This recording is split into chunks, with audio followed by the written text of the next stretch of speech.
What's an adventure without treasure? Hey guys, I'm DeoGenZ. Welcome to my Pokemon Crystal walkthrough. This guy here in Ecurteak City, you'll see the house he's in momentarily as we leave it. He will give you an item finder. This I never used in my original game.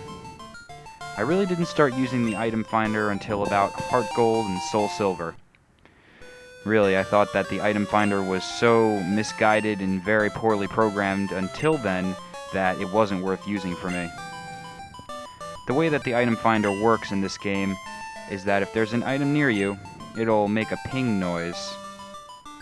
And as he tells us here, it won't show you the exact spot, so you're going to have to spend minutes upon hours sometimes trying to locate where the hidden item is. It doesn't indicate any higher pitch or different tone of pinging when it does find an item that you're closer to. All it does is ping. Ping, ping, ping, ping, and it's up to you to find it.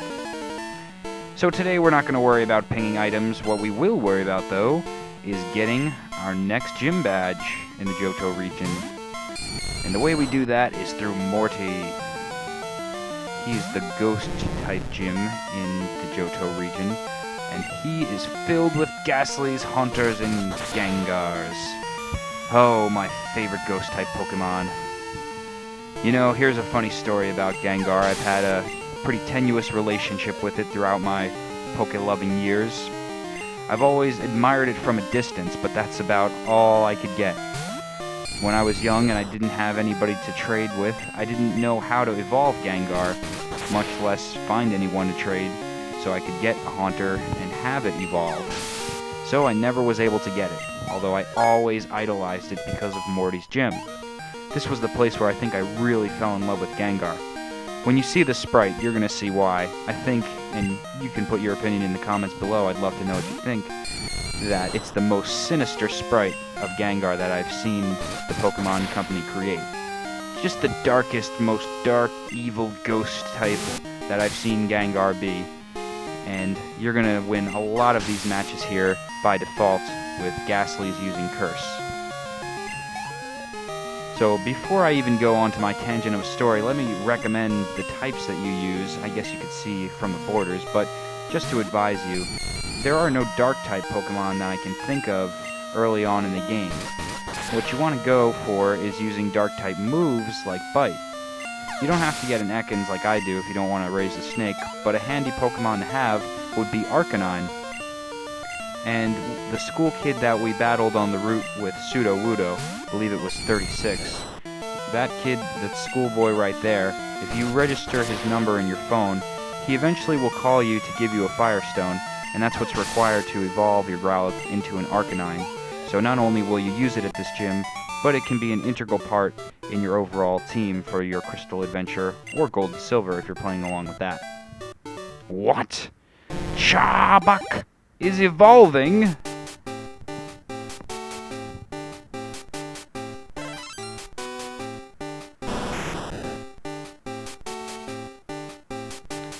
That is freaking awesome! Oh man. Look at... oh, I flashed away too quickly, but if you guys look at Arbok's sprite, and not me falling through the floor, the invisible floor here, but if you look at his fan, the Cobra fan, it has an actual face on it. I remember reading that off of a Pokemon card I had of Arbok.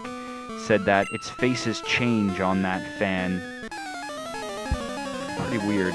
I've never seen its faces change, but you can definitely see that it's using that as defense to try and ward off enemies. So that's awesome. Get Arbok in this episode. More Charbak, reminiscing from my childhood. That's why I named Charbak, because of the anime. Whenever Arbok would come out of its Pokeball, Jesse's Arbok, it would be like Charbak. So that's why I named it after it. So anyway, on to my Gengar story. I've always had a tenuous relationship with it. Even when I had the Game Boy Advance cartridges, it was difficult to get someone to trade with. I ended up trading with myself, and at that point, I didn't even have a Gengar that was worth training. And what I mean by that was I couldn't find one that was at a good level and good EV stats for my team. So for the longest time, even though Gengar was my absolute favorite Pokemon until Deoxys came around, I couldn't get a Gengar. And then, one day, I finally did. As the Japanese say, I got the figure. What? What's wrong, Granny? Are you having a heart attack? That's right, it's what it's like to be defeated by Charbok. That's awesome. Now I can just Charbok all over this walkthrough. So, I finally got a Gengar in the form of a figure. And it was the classic Gengar, too. The crystal clear purple one that you could see through. Really awesome, really excellently made, high quality stuff. I got it off of eBay about 6 years ago, but unfortunately, somehow, quite mysteriously, it vanished. It literally vanished. It was there one day, and it wasn't the next. It's just bizarre, because I can't even think of the last place that I left it. Or where I brought it along to. It was just very, very mind-boggling. And very annoying, because I could never have a Gengar. And even now, to this day, I haven't EV trained a Gengar. But I think that, I guess it's the Gengar curse. Who knows? Cursed by ghosts. Never to have a Gengar. Yeah, but it's my hope one day that I can redeem that figure. Have to go search on eBay again, I probably would have to do. That's where I found it in the first place. But we will get a look at the awesomeness of a Gengar when we face Morty. These ghosts are such great experience points, though. Whichever Pokemon on your team has Bite, they'll be gaining a lot of experience from here. If you started off with Totodile, you're in luck too, because teaching it to Croconaw or keeping it on Totodile and learning it early will equal lots of experience for your Pokemon. And it'll probably result in evolution like it did for Charbok. Yep, just keep spamming the bites. Nom nom, nom nom. Hey, anybody know that 16-bit song? It goes like...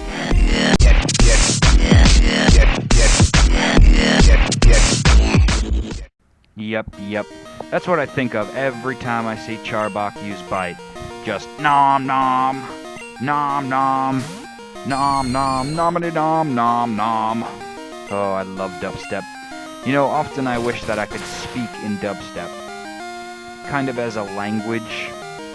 Just speaking whoa whoa whoa wow wow whoa wow wow whoa whoa. It would make my walkthroughs extremely confusing and quite frankly useless, but hey, I would love to speak that way.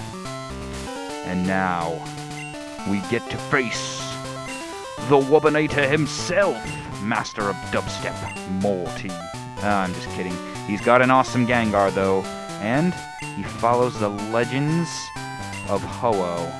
The legend of Ho-Oh. A rainbow-colored Pokemon that saved 3 Pokemon from a burning fire. It's interesting because in that legend, they never say what those Pokemon were before they were the legendary dog trio.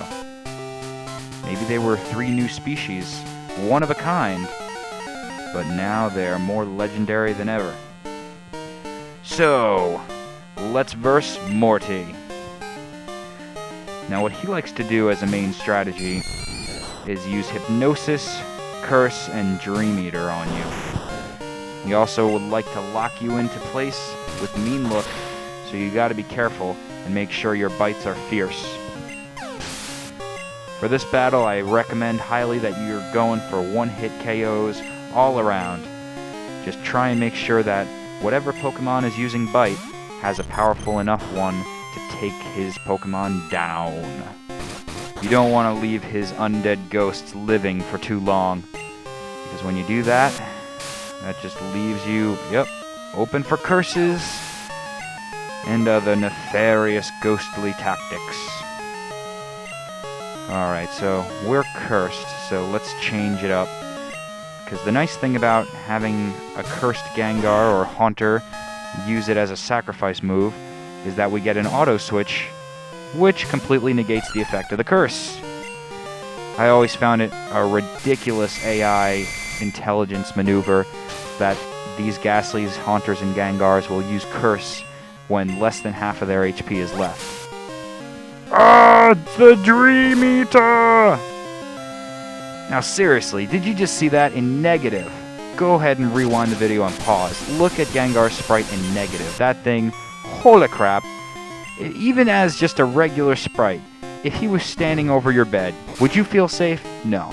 This is not the Gengar, the playful ghost, the lovable lug that everybody knows now, who's fat, pudgy, and fun to mess around with in EV training. No, he's a sinister mofo in this sprite. Look at him. He wants to eat your brains. Or rather, absorb your dreams. Gotta keep him away from Munna. Man, when Team Plasma was working on trying to get Dream Mist out of Munna, I don't know why they didn't just show up with Gengar and have him just stand over Munna. That's menacing enough to make some Dream Mist, I'm sure. His main Pokemon is Gengar that you have to worry about. But don't be taken by surprise if these Haunters try and get you at the end. Especially if he's weakened your team down. See, at this point, he really hasn't done anything to our team because we were packing powerful bites. I'm sure you noticed, but there was a level increase from the time that we faced Morty from the last trainer we defeated in the gym, and that's because my bites didn't pack all that power. So definitely train that up, and you can take out his ghosts in a cinch. And for our efforts, we receive a Fog Badge. We can't get a mini Gengar statue. Please. Oh well. At least we now have the ability to surf, which now opens up a humongous amount of exploring to do. Most likely what I'll do is put some of those exploration bits in front of the intro of the Johto region. This way you guys can see some full screen Pokemon Crystal action and also some hidden surfing cutscenes. So in the next episode of my Pokemon Crystal walkthrough, we will be learning to dance, my friends! And if you think that's dull, then stay tuned anyway, because it leads to surf. So I'll see you next time, and enjoy the music.